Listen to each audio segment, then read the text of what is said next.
నమస్తే, welcome to Suman TV. ప్రస్తుతం మనతో పాటు ప్రముఖ వైద్యులు డాక్టర్ కిరణ్ గంగా ఉన్నారు. వారితో మాట్లాడదాం. హలో డాక్టర్ గారు. నమస్కారం అమ్మా. నమస్తే. డయాబెటీస్ ఉన్న వాళ్ళు ప్రత్యేకంగా ఫుడ్ హ్యాబిట్స్ ఎలా మెయింటైన్ చేయాలి అని మాట్లాడుతూ ఉన్నాం. ఏవి తినొచ్చు తినకూడదు చాలా వీడియోస్ చేశాము. వాటి గురించి అవగాహన కల్పిస్తూ వచ్చారు. ఇందులో భాగంగా వాళ్ళకున్న డౌట్స్ కూడా కామెంట్స్ రూపంలో ఎక్స్ప్రెస్ చేస్తున్నారండి. అందులో వచ్చిన డౌట్ ఏంటంటే ఫుడ్ హ్యాబిట్స్ బాగుండాలన్నారు కాబట్టి రైస్ మాక్సిమం అవాయిడ్ చేద్దాం అనుకున్నాము. ఇందులో భాగంగా రోటీ అనేది ప్రిఫర్ చేస్తున్నాము. అది జొన్న రొట్టె కావచ్చు, పూరి కొంతమంది తింటున్నారట, కొంతమంది ఏమో చపాతీస్ కానీ ఇలా తింటున్నాం, బాగానే ఉంది. బట్ ఆ కాంబినేషన్స్ ఏవైతే తీసుకుంటున్నామో వాటి గురించి ఏంటండి, ఎలాంటి కాంబినేషన్ తీసుకుంటే బెటరు, దానివల్ల అటు ఫ్యాట్ పెరగకూడదు, అంటే వెయిట్ పెరగకూడదు, షుగర్ లెవెల్ కంట్రోల్లో ఉండాలి. సో వాటికి తగ్గ కరెక్ట్ కాంబినేషన్స్ చెప్పండి, ఏవి తినొచ్చో తినకూడదు అని అడుగుతున్నారు. పర్ఫెక్ట్ అండి.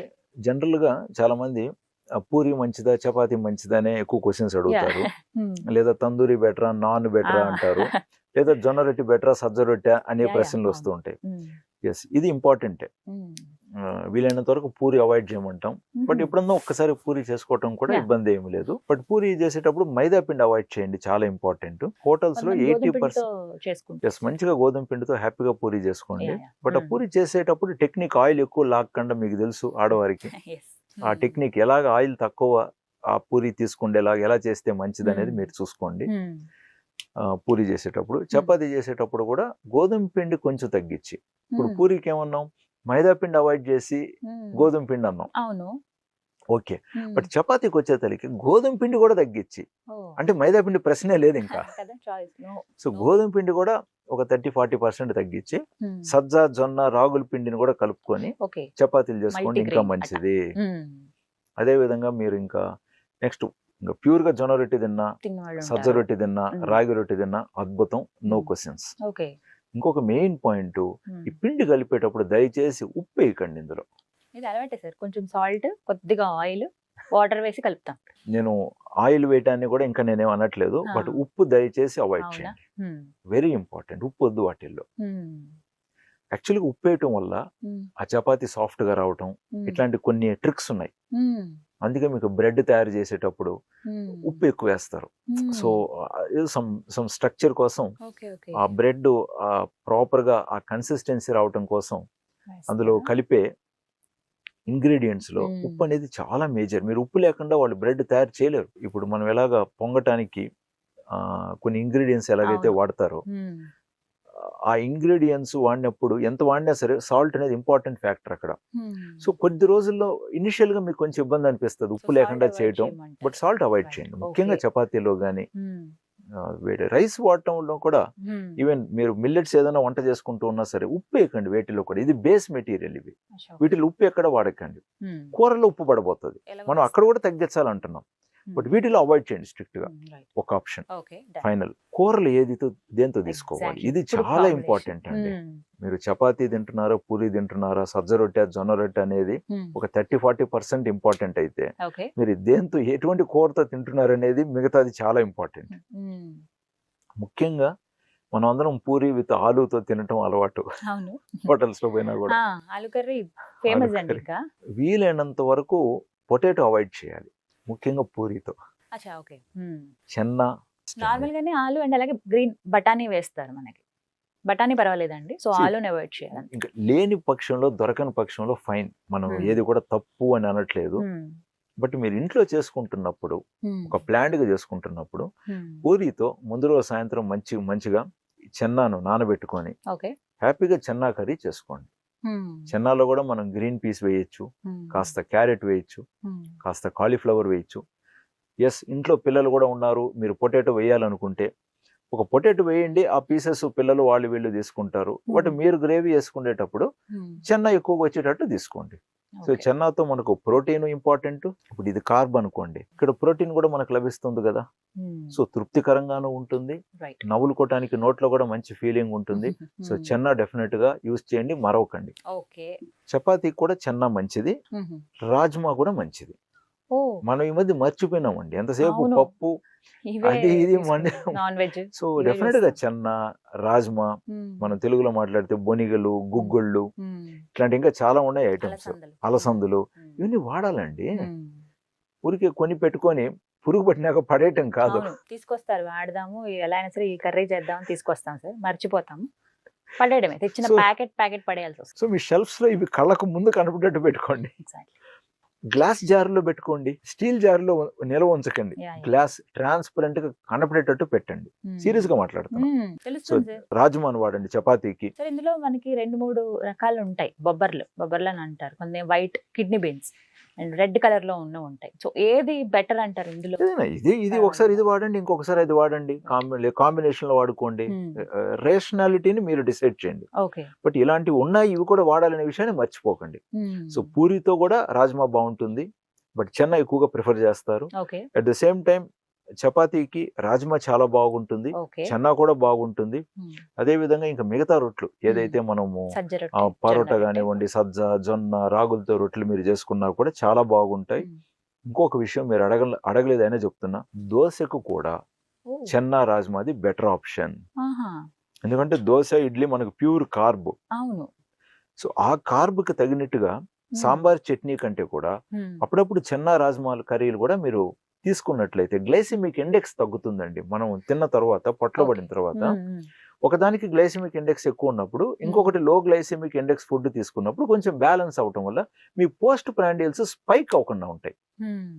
ఇప్పుడు కొంతమంది పేషెంట్స్ చెప్తూ ఉంటారు, సార్ నాది తినక ముందు బాగుంది సార్ కంట్రోల్ 110 చూడండి రిపోర్టు, బట్ తిన్న తర్వాత నాది 180, 220కి వెళ్ళిపోతుంది, కాబట్టి నాకు హెచ్బిఎన్సీ తగ్గట్లేదు, మందులు పెంచితే లో షుగర్ వస్తుంది.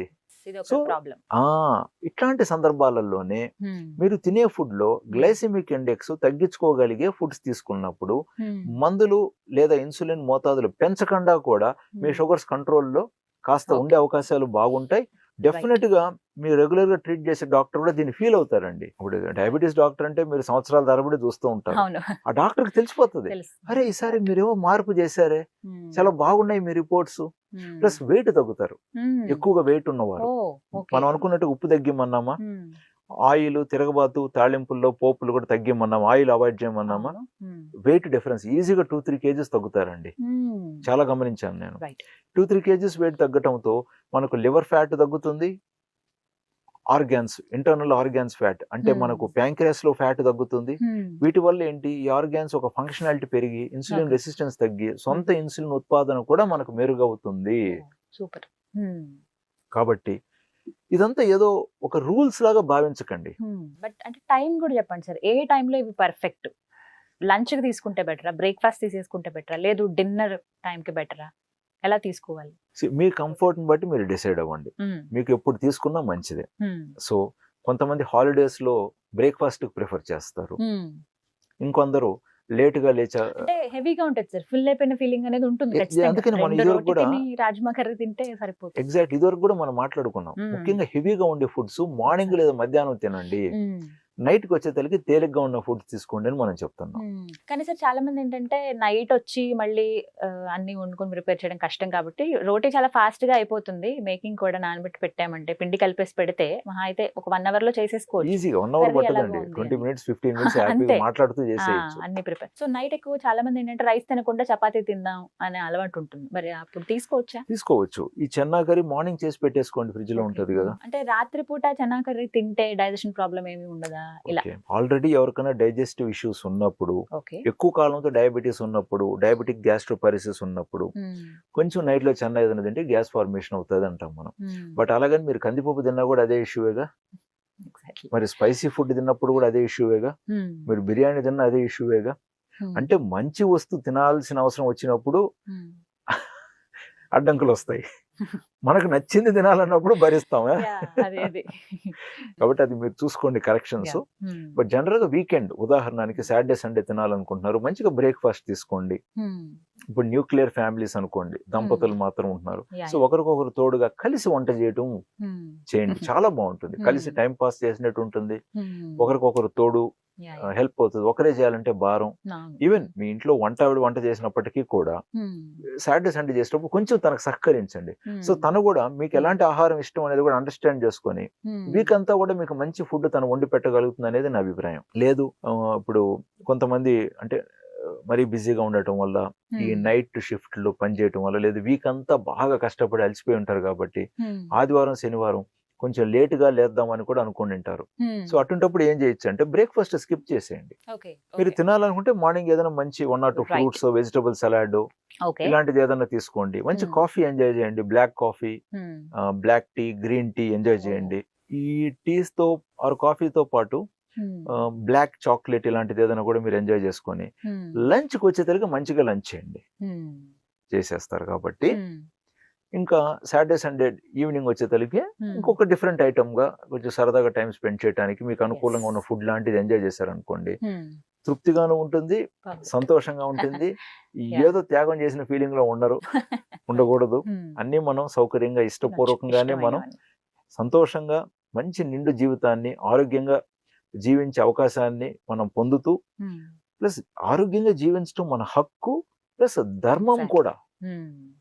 అనారోగ్యంగా జీవించడం, త్యాగమూర్తిలాగా అన్ని వదిలేసి ఏది తినకుండా ఎన్నాళ్ళు ఉంటారండి? దానివల్ల కూడా మళ్ళీ మనకు మైండ్ లో అసంతృప్తి ఎక్కువైపోయి అది ఒక డిఫరెంట్ ఇష్యూస్ వస్తాయి. సో తృప్తిగా ఉండాలి. సున్నితంగా తృప్తిగా సంతోషంగా ఉన్నప్పుడు షుగర్స్ కూడా మీ మంచి కంట్రోల్లో ఉంటాయి. మిగతా ఏదైనా ఉన్నా కూడా మీ డాక్టర్ తో డిస్కస్ చేయండి.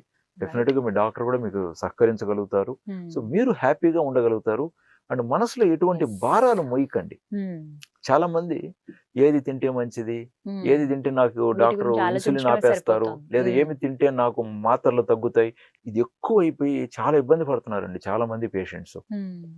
సో ఆ ప్రశ్నలు, ఈ కొన్ని తెలియని విషయాలు ఎక్కువగా దూరం మీరు ఒక్కరుగా మనసులో పెట్టుకోకండి. మీ డాక్టర్తో డిస్కస్ చేసి వాటికి పరిష్కారాలు వచ్చిన తర్వాత స్వేచ్ఛగా తేలిగ్గా హ్యాపీగా బతకండి అని చెప్తున్నాను. Right sir, thank you so much అండి. నమస్తే.